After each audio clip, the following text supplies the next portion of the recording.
انسان کسی چیز کی پیروی اس وقت تک مت کرنا جب تک تمہیں ڈیفینیٹ علم نہ اس کے بارے میں آ جائے. بے شک کان، آنکھیں اور عقل اس کے بارے میں پوچھا جائے گا کہ تمہیں یہ 3 انسٹرومنٹس دیے تھے، تم نے ان کو استعمال کر کے حق بات تک پہنچنے کی کوشش کیوں نہیں کی. اور علم جو ہے وہ 2 ہی ہے. ایک ریویلڈ نالج ہے، وحی کا علم جو کتاب و سنت کی شکل میں ٹرانسفر ہوتا ہے، اور ایک ایکوائرڈ نالج ہے، سائنس کا علم، the knowledge obtained through observations and experiments. یہ دونوں ڈیفینیٹ علوم ہیں، لیکن اسٹیبلش سائنس، ہائپوتھیسز یا تھیوریز کی بات نہیں کرتا. آج چونکہ میرا ٹاپک جو ہے وہ علم وحی ہے، ریویلڈ نالج، لہٰذا میں اسی کو ایمفسائز کروں گا. چنانچہ سورۃ الاحقاف کی آیت نمبر 4 ہے کہ نبی علیہ السلام کو یہ اللہ تعالیٰ نے سکھایا کہ جب کبھی بھی آپ سے کوئی بحث و مباحثہ کرے تو آپ نے اس سے بات کس طریقے سے کرنی ہے. ایتونی بکتاب من قبل ھذا او اثارۃ من علم ان کنتم صادقین. اگر تم اس کتاب کو نہیں مانتے نا، ایتونی بکتاب من قبل ھذا، اس سے پہلے کوئی اور کتاب نازل ہوئی ہے وہ لے آؤ میرے پاس. او اثارۃ من علم، یا کوئی انبیاء کی وحی میں سے آثار علم کے چل رہے ہوں، اگر تم سچے ہو. تو ہمیں قرآن کیا کہتا ہے کہ بات کرنی ہے تو کتابوں سے اور انبیاء کے آثار یعنی سنت سے. تو سر پھر میں کیوں نہ کہوں، مرنے سے پہلے اے مسلمان کر لے اس پہ غور. کتابوں کا خدا اور ہے، بابوں کا خدا اور. اللہ تو ہمیں کہہ رہا ہے علمی کتابی بنو. ایتونی بکتاب من قبل ھذا او اثارۃ من علم. تو سر اسی لیے تو ہم نے عرض کیا ہے کیا کہ نام ہے وابی، نام ہے بابی، میں ہوں مسلم علمی کتابی. علمی کتابی یہ اسی آیت کی تو ٹرانسلیشن ہے. نہ ہم سو کارڈ وہابی ہیں، کوئی علمی بات کرے اسے اپنے زوم میں گالی دے دیں وہابی ہونے کی، اور نہ ہم بابوں کا دفاع کرنے والے بابی ہیں، ہم علمی کتابی مسلم ہیں. یہ اسی آیت کی ٹرانسلیشن کی ہے، بڑے پرفیکٹ انداز میں ایک میسج امت تک پہنچانے کی کوشش کی ہے. الحمدللہ میرے بھائیوں، اللہ کے محبوب صلی اللہ علیہ وآلہ وسلم نے پوری زندگی امت کو وحی کی طرف اس طریقے سے گامزن کیا کہ صحابہ اکرام علیہم رضوان کے دل و دماغ میں یہ بات کوٹ کوٹ کے بھری کہ اپنا رابطہ وحی کے ساتھ رکھنا ہے. کیونکہ نبی علیہ السلام نے تو دنیا سے چلے جانا تھا.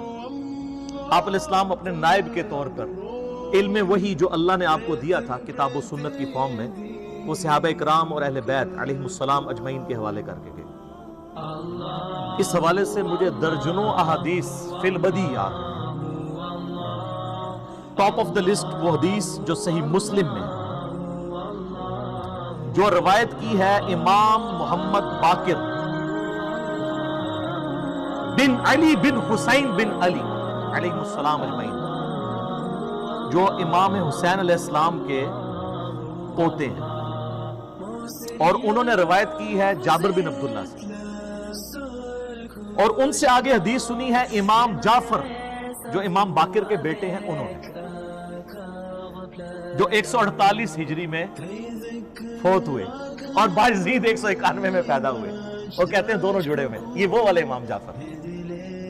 تو وہ کہانیوں میں امام جعفر ہے نا، یہ صحیح مسلم میں انٹرنیشنل نمبر کے مطابق 2005 نمبر حدیث ہے.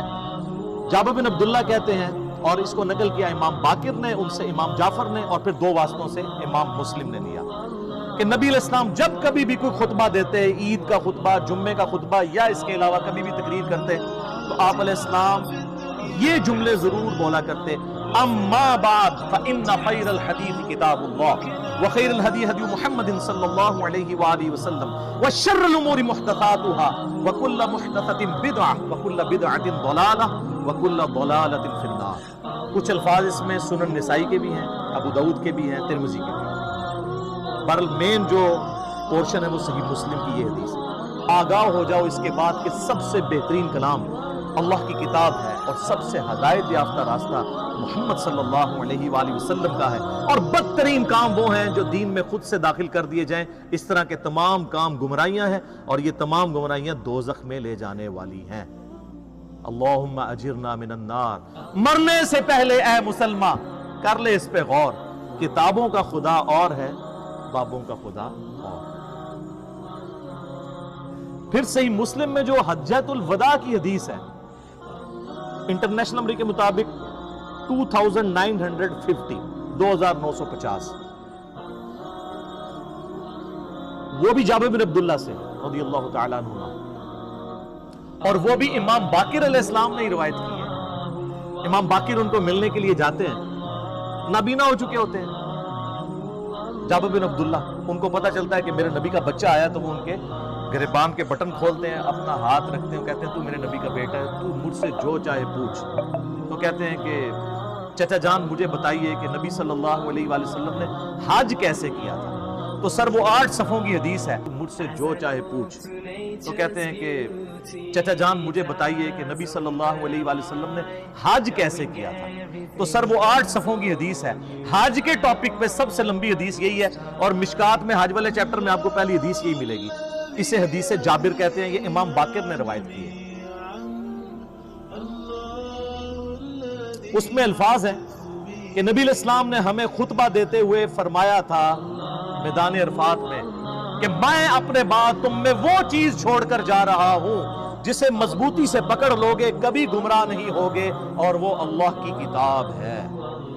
مسلم شریف میں صرف کتاب اللہ کا ذکر ہے، سنت بھی اسی میں داخل ہے، کیونکہ من یطع الرسول فقد اطاع اللہ، جس نے رسول اللہ کی اطاعت کی اس نے گویا اللہ کی اطاعت کی۔ البتہ مستدرک للحاکم میں ایک روایت ہے انٹرنیشنل نمبر کے مطابق 318، وہ عبداللہ ابن عباس سے، وہ کہتے ہیں کہ نبی علیہ السلام نے فرمایا تھا 2 چیزیں چھوڑ کر جا رہا ہوں، ایک اللہ کی کتاب ہے، اس کو مضبوطی سے پکڑ لینا، دوسرا تمہارے نبی صلی اللہ علیہ وآلہ وسلم کی سنت ہے، اسے مضبوطی سے پکڑ لینا، کبھی بھی گمراہ نہیں ہوگے۔ تو نبی علیہ السلام کیا کہہ رہے ہیں، بابوں کو پکڑنا یا کتابوں کو؟ تو سر پھر عرض کیوں نہ کریں کہ مرنے سے پہلے اے مسلمان کر لے اس پہ غور، کتابوں کا خدا اور ہے، بابوں کا خدا اور۔ کتابوں کے ساتھ جوڑ کے گئے سر، نبی علیہ السلام کے پاس تو وہ بابے تھے جو چھوڑے بھی جا سکتے تھے، صحابہ اکرام، اہل بیت، خلفائے راشدین۔